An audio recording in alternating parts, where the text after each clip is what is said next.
From the New York Times, it's The Headlines. I'm Tracy Mumford. Today's Friday, March 20th. Here's what we're covering.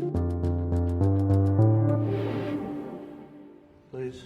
Mr. President, do you intend to potentially put U.S. troops or more troops in the region? No, I'm not putting troops anywhere. If I were, I certainly wouldn't tell you. The war with Iran is nearly at the 3-week mark. And in a quick roundup of what to know, President Trump is not ruling out putting U.S. troops on the ground. He said he doesn't currently have plans for that, but he also said this week that he's, quote, not afraid to deploy forces in Iran if needed. Then, on the energy crisis front, in the coming days, we may unsanction the Iranian oil that's on the water. It's about 140 million barrels. Treasury Secretary Scott Bessent said that the administration plans to remove sanctions on oil from Iran. That would reverse years of U.S. policy. It reflects the White House's desperation to bring down prices and effectively encourages Iran to sell more oil, even while it's at war with the U.S. And at the Pentagon, it takes money to kill bad guys. So we're going back to Congress and our folks there to ensure that we're properly funded for what's been done, for what we may have to do in the future. The Defense Department is asking for $200 billion to continue funding the war, a significant sum adding to the costs of an already divisive campaign. Defense Secretary Pete Hegseth acknowledged in a press conference that the number could change. Right now, it amounts to nearly a quarter of the entire annual defense budget, and it's already raising some eyebrows from moderate Republicans in Congress who will need to back the request to get it through. Meanwhile, as the war in Iran continues, there's one group that's watching what's happening out there with interest. There are a number of Silicon Valley companies that made really early bets on defense technology. And now, with this growing conflict across the region, they're seeing those bets really pay off. My colleague Cher Frankel covers the tech industry, where some of the biggest names have become some of the Pentagon's biggest new partners. It used to be that talking about defense and defense technology was really unpopular in Silicon Valley.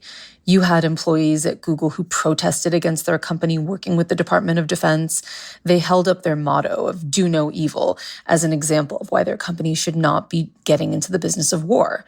Those optics really changed a couple years ago when you had everyone from these really sort of mammoth companies like Google and Meta and OpenAI to very small startups suddenly pivot into defense technology. Some of these companies were suddenly striking deals for hundreds of millions to billions of dollars to build everything from weapon systems to software for the U.S. government. You had Palantir, for instance, a data analytics company, which has now built a system called Project Maven, which helps the U.S. government pick targets for airstrikes. You had companies like Google and OpenAI using their AI technology to help generals in the field. And you had projects like the one led by the former chief executive of Google, Eric Schmidt, which are now building counter-drone systems that are being used in Iran by U.S. assets defending against Iranian drones. And there's even more money to be made on the table. Trump allocated over $1 trillion in defense spending, and a lot of that is expected to go to the kinds of new defense technology that Silicon Valley wants to make.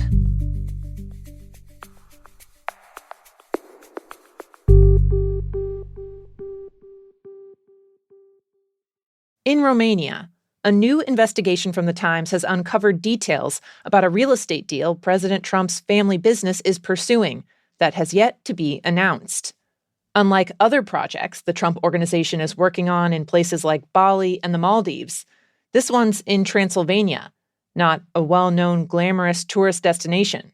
The site is semi-abandoned, and it is alongside a military base as well as several enormous landfills that are among the region's largest. You could smell the stench. There were packs of wild dogs wandering. It felt like an unusual place to envision a luxury apartment complex and golf course. Rebecca Ruiz, an investigative reporter at the Times, recently traveled to the site. She's been looking into the Trump brand's growing list of foreign developments. It's not exactly clear why the Trump organization has chosen this particular place to build a project, but President Trump is popular in Romania. A Gallup poll last year found that more than half the country felt favorably about the job that he's doing in the United States, making Romania a bit of an outlier among EU countries. And this is a continuation of a pattern that we've seen in his second term, which is that the Trump organization, the president's family real estate business, is traveling the globe seeking to strike deals in places that he is popular. You can find the full investigation and see photos from the planned site at nytimes.com. Over the past few years, in the middle-class suburbs of cities like Houston, Chicago, Las Vegas, a bunch of businesses where you can donate plasma for cash have been popping up. Plasma centers have traditionally been clustered in low-income neighborhoods, but they're increasingly opening up next to an Orange Theory Fitness or a Charles Schwab. The Times recently went to a few of the new spots in Texas, where people who said they never thought they'd be selling their plasma were waiting in long lines. A tech worker in his 30s, a sixth grade special ed teacher, a night shift nurse. Most of them said they go to the clinic twice a week, the maximum allowed under FDA regulations. It reflects how cash-strapped many middle-income Americans are feeling. The $70 they can get selling plasma can help with groceries and gas. One researcher who studies the industry and has been a consultant for it told The Times that plasma centers act as a kind of, quote, shadow safety net, a way to earn money on the side, just like driving for Uber or Lyft. Overall, the U.S. actually provides around 70% of the world's plasma, which gets used in products that treat conditions like bleeding disorders and liver disease. The practice really established itself in the U.S., turning into a multi-billion-dollar industry, because it's one of only about a dozen countries that allows payment for plasma, something the World Health Organization has discouraged. While donating plasma is considered safe, there's been little research on the long-term effects of frequent plasma donations. And finally, a buzzy new horror novel was supposed to come out this spring, Shy Girl. It's a revenge story about a woman held hostage by a man she meets on the internet. The UK edition has been out for months. But yesterday, the publisher, Hachette, announced the whole thing's been dropped over claims it was written with the help of AI. This appears to be the first commercial novel from a major publishing house to be pulled over evidence of AI use. Many early readers had posted about their suspicions online, pointing to nonsensical metaphors and repetitive bits. The Times talked to a publishing industry consultant who ran the book through 3 different AI detection programs, and all 3 found text likely to be at least partly generated by AI. Certain odd phrases like, "I pressed the phone to my lips," "the screen cool and unyielding." The author has denied using AI herself, saying that someone she hired to help her edit the story did it. The situation has underscored how unprepared the book world is to deal with the rise of this technology. Most publishing contracts require authors to affirm their work is original, but few companies have measures or safeguards in place to make sure it actually is. As one publishing consultant told The Times, AI bleeding into books is, quote, not merely inevitable, we're in the midst of it. Those are the headlines. If you'd like to play the Friday News Quiz, it is just after these credits. This show is made by Will Jarvis, Margaret Kadifa, Jan Stewart, and me, Tracy Mumford. Original theme by Dan Powell. Special thanks to Isabella Anderson, Larissa Anderson, Jenny Gross, Miles McKinley, Zoe Murphy, Paula Schumann, and Chris Wood. Now, time for the quiz. Every week, we ask you a few questions about stories the Times has been covering. Can you get them all? First up, as the U.S. and Israel continue to pummel Iran, Iran has continued to hit back at American allies in the region. To help fend off those attacks, several hundred military specialists have flown to the Middle East because they have specific experience defending against Iranian-made weapons, even though their country is not nearby. Your question: what country are the experts coming from?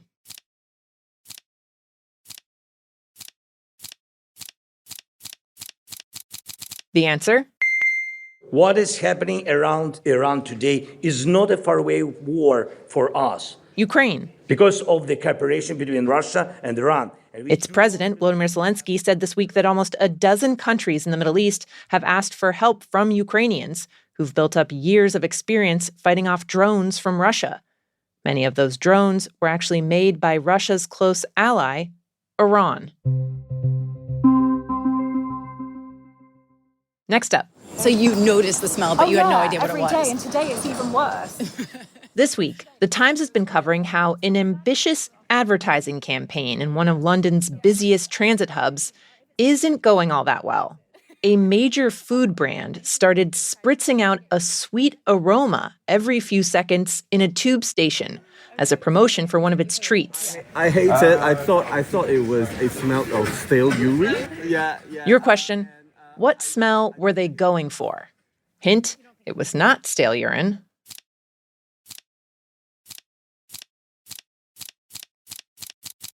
The answer? Chocolate. The company Magnum, famous for its ice cream bars, is trying to promote some new milk chocolate treat. And some people did think it smelled good, but the ad got so many complaints, Magnum came out and said it was toning down the chocolatey waft. This isn't the first time a scented ad campaign has run into backlash. A dairy lobbying group in California once tried to get people to buy more milk by making bus shelters in San Francisco smell like chocolate chip cookies. That got scrapped the next day.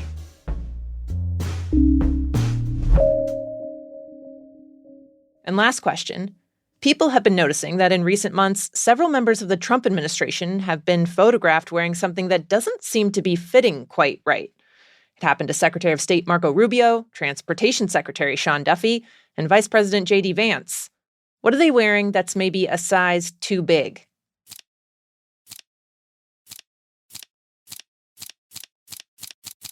The answer? Sneakers are wonderful, but I don't want my cabinet members wearing sneakers, so I'll get them a pair of shoes. It's a gift from Donald Trump. It's their shoes. A representative for the footwear company Florsheim told The Times that a White House assistant has ordered dozens of pairs of the company's $145 black dress shoes. Well, now they look all spiffy and nice. But the Wall Street Journal has reported that Trump sometimes just guesses people's sizes, which seems to have left some room for error. That's it for the news quiz. If you want to tell us how you did, our email is theheadlines@nytimes.com. I'm Tracy Mumford. The show will be back on Monday.